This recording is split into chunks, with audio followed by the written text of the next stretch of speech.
There is no dragon in the history of Westeros, perhaps in the history of the world, that compares to Balerion the Black Dread. His scales were black as midnight, his fire was darker still, black flame shot through with swirls of red, hot enough to melt stone, hot enough to fuse sand into glass. His wingspan was so vast that when he passed overhead, his shadow swallowed entire towns whole. His teeth were as long as swords, his jaws could swallow an aurochs in a single bite. But Balerion was more than a weapon, he was a witness. He was, as it was once said, the last living creature to have seen old Valyria before the doom. Today we're going to talk about the 4 confirmed riders who bonded with this ancient monster across more than 2 centuries of Targaryen history. And what happened to every single one of them? The first and most famous rider of Balerion was Lord Aegon Targaryen, the man history would remember as Aegon the Conqueror. Aegon claimed Balerion before he ever married his sisters Visenya and Rhaenys. The dragon was already enormous by then, one of 5 dragons the Targaryen family had brought with them from old Valyria when they fled to Dragonstone a century before the conquest. The other 4 had died over time. Balerion alone endured, growing larger and more willful with each passing decade. Before turning his eyes to Westeros, Aegon took Balerion east. When Pentos and Tyrosh invited him into a grand alliance against Volantis, he flew to Lys and set ablaze an entire Volantine fleet in the harbour. It was a preview, a terrifying taste, of what was to come. Then came Aegon's conquest of the 7 kingdoms. Aegon landed at the mouth of the Blackwater Bay with his sisters and their dragons, Visenya on Vargar, Rhaenys on Meraxes, and Aegon atop Balerion. Lords and kings across Westeros were given a choice: bend the knee or burn. Most chose wisely, some did not. The most dramatic display of Balerion's power came at Harrenhal.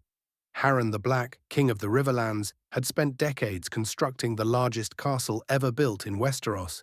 Massive, monstrous, he believed it would be his immortal legacy. Aegon flew Balerion alone to the castle. Harren refused to surrender, so Aegon burned it. The stone didn't ignite, but Balerion heated it white-hot, turning the greatest fortress in Westeros into the greatest oven in history. The towers twisted and melted. The halls filled with fire. House Hoare died screaming inside their own masterpiece. But the defining battle of the conquest came at the Field of Fire, the largest battle ever fought in the 7 kingdoms.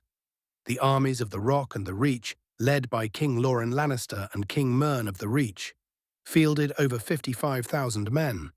They believed sheer numbers could stop 3 dragon riders. They were wrong. All 3 dragons flew that day: Vhagar, Meraxes, and Balerion.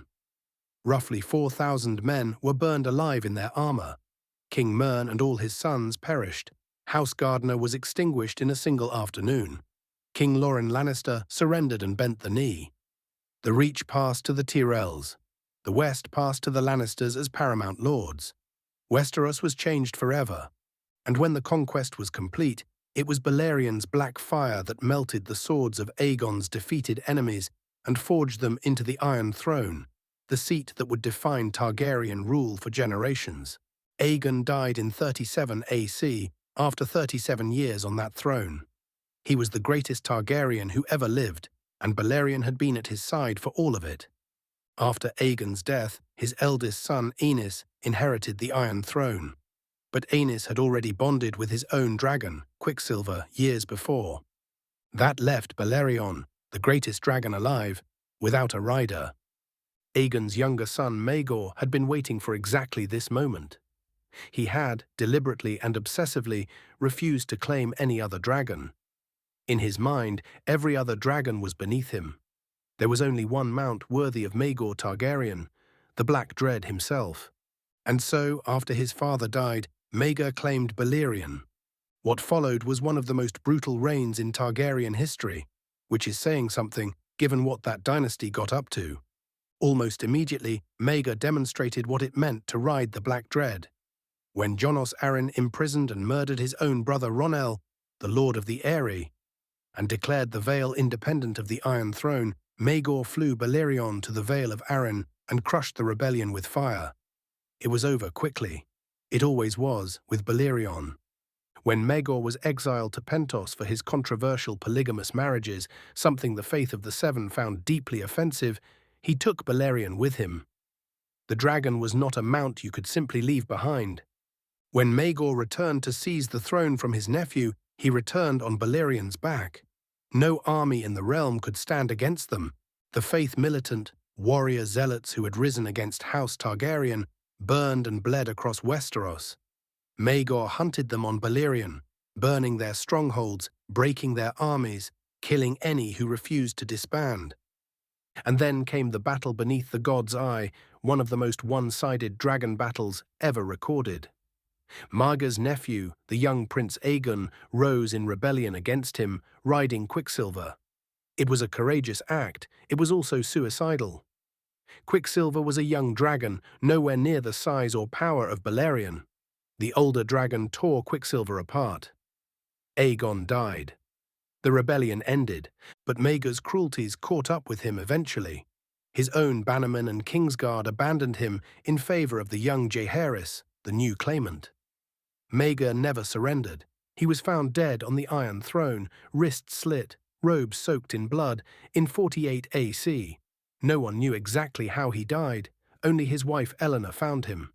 Balerion, with no rider left, flew home to Dragonstone and waited. This is where Balerion's story takes a sharp turn into something darker than battle or conquest.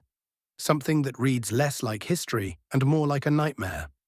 For years after Maegor's death, Balerion waited at Dragonstone unclaimed. The Dragon Keepers actively discouraged young Targaryens from attempting to bond with him. He was old now, they said. Slow, willful, and perhaps something more. Then came Princess Aerea Targaryen. Aerea was the daughter of Prince Aegon, Maegor's older brother, who had died fighting him, and Princess Rhaena. She had grown up a frightened, timid girl, afraid of horses, dogs, loud voices, men with beards, and dragons. But something changed in her during the reign of King Jaehaerys. She became bold, adventurous, restless. She was also furious. Her mother Rhaena kept her confined to Dragonstone, isolated and controlled. Aerea had spent years begging to leave. Finally, her anger broke open entirely. In 54 AC, she made her way to the Dragonmont, where the Targaryen dragons laired, and she claimed the greatest of them all. Balerion submitted to her, and then took to the skies, bearing her away. The Targaryen dragon riders searched for them. They scoured Westeros and Essos for any sign. Months passed, then a year. There was nothing, no credible sighting, no trace. Until the 13th day of the 4th moon of 56 AC, Balerion returned to King's Landing, and what returned with him was barely recognizable. Aerea was still clinging to the dragon's back, barely. She was stick-thin, starved to bone. Her clothes were tatters, her hair was a matted ruin, her eyes were bloody. The only words she managed before collapsing were, "I never—" She was carried to Grand Maester Bennifer. What he and Septon Bath witnessed in those final hours was so terrible that they forbade anyone else, even the king and queen, from entering the chamber. Officially, they told the court that Aerea had died of a fever. That was not entirely false. Her skin was burning, flushed red, cracking. Her fever was unlike anything Bennifer had ever seen. And beneath her skin, something moved. Her flesh bulged and rippled, as if living creatures were writhing inside her, searching for a way out. They tried to save her. They placed her in a bath of freezing water in a last desperate attempt to break the fever. The cold killed the things inside her, but the shock stopped her heart. Aerea Targaryen died screaming. The creatures that crawled out of her were described only as unnatural things of flame and heat. Septon Bath burned everything he could, and Balerion himself, the dragon that had never lost a fight, returned with wounds unlike anything his keepers had ever seen. A jagged rent down his left side, nearly 9 feet long, still bleeding, hot and smoking. Where had they been? No one could say for certain, but Septon Bath formed a theory, one that chilled the court to its bones. Balerion had been born in the 14 Fires, the great volcanic chain of old Valyria. He was the only creature alive who had known Valyria before the Doom destroyed it. He had witnessed the Freehold in its glory and survived its fall. Bath believed that when Aerea fled Dragonstone with no destination in mind, Balerion responded to her desperate desire for home and took her to his home, to the smoking ruins of Valyria, where accursed things born of ancient sorcery still lived among the fires. Bath wrote, "From the very start we have asked, where did Aerea take Balerion? We should have been asking, where did Balerion take Aerea?" After Aerea's death, Jaehaerys forbade any ship suspected of sailing through the smoking sea from landing in Westeros. Balerion became the first dragon to be housed in the newly built dragon pit, watched over by dragon keepers day and night. Balerion remained riderless for nearly 40 years after Aerea's death. The dragon keepers actively steered young Targaryens away from him. He was too old, they said, too dangerous, too slow. But in 93 AC, a young prince named Viserys Targaryen, grandson of King Jaehaerys, walked into the dragon pit to claim the Black Dread. By now, Balerion was at least 200 years old. He was difficult to rouse. When Viserys urged him into the sky, the great dragon struggled. But he flew. They circled King's Landing 3 times, a brief, gentle loop above a city that had once trembled at the sound of those wings. Viserys had intended to fly Balerion all the way to Dragonstone, but mid-air he sensed the dragon's weakness and chose to turn back. He didn't want to push him.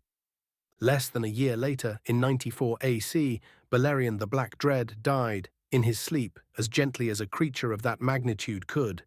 He was over 200 years old. More than 2 centuries of fire, flight, conquest, and memory ended quietly in the dragon pit. Viserys never claimed another dragon. He would go on to become Viserys I, king of the 7 kingdoms. And through his choices, the seeds of the Dance of the Dragons were planted. But he never forgot Balerion. Few who knew him could. 4 riders, 1 dragon, over 200 years. Aegon the Conqueror forged a kingdom on Balerion's back.